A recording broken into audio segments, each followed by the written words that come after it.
KCR bus యాత్రకు వెళ్తే జన హోరు కేసీఆర్ యొక్క క్రేజ్ అదే విధంగా జనాల్లో ఉంది. ఆ క్రేజ్ ఎప్పటికీ ఇంకా బ్రతికే ఉంది. దాన్ని చంపేద్దామని చూస్తున్నాడు రేవంత్ రెడ్డి. ఎందుకు? ఈయనే సభలు పెడితే మాత్రం ఆడ జనాలు రాలేని పరిస్థితి. నిజంగా అంటే నేను జోక్ చెప్తలేను. మనుషులు రాలేని పరిస్థితి. కుర్చీలన్నీ ఖాళీ, ఎవరు చూసినా ఎక్కడిక్కడ వెళ్ళిపోవుడు. ఇంకోటి ఏంది, రేవంత్ రెడ్డి 500 ఇస్తా అన్నాడు, బిర్యానీ ప్యాకెట్ అన్నాడు, సుక్క మంది అన్నాడు. ఇప్పటిదాకా ఈయనటి పరిస్థితి అనుకుంటా ప్రజలు ఏ విధంగా మాట్లాడుకొని వెళ్ళిపోతూ ఉన్నారు జనాల నుంచి. చూస్తే కుర్చీలకే సార్ మాత్రం మీటింగ్ కొనసాగిస్తూ ఉన్నాడు. ఆ కెమెరామ్యాన్లు కూడా వెనక చూపి ఎంతమంది ప్రజలు ఉన్నారని చూపిస్తలేరు. వాళ్ళు చూపించట్లే. ఏడ ఇజ్జత్ పోతే ఏ వారాలు ఉంటాయని చూపించట్లేదేమో.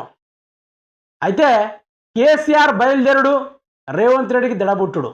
కేసీఆర్ బస్సు యాత్రలో జన హోరు చూసి రేవంత్ రెడ్డి ఓటమి భయం గజ గజ గజలాడిందని చెప్పుకోవచ్చు. ఇక నుంచి అయితే చెప్పుకోవచ్చు, అంతేనే కదా. మరి నరేంద్ర మోడీ యొక్క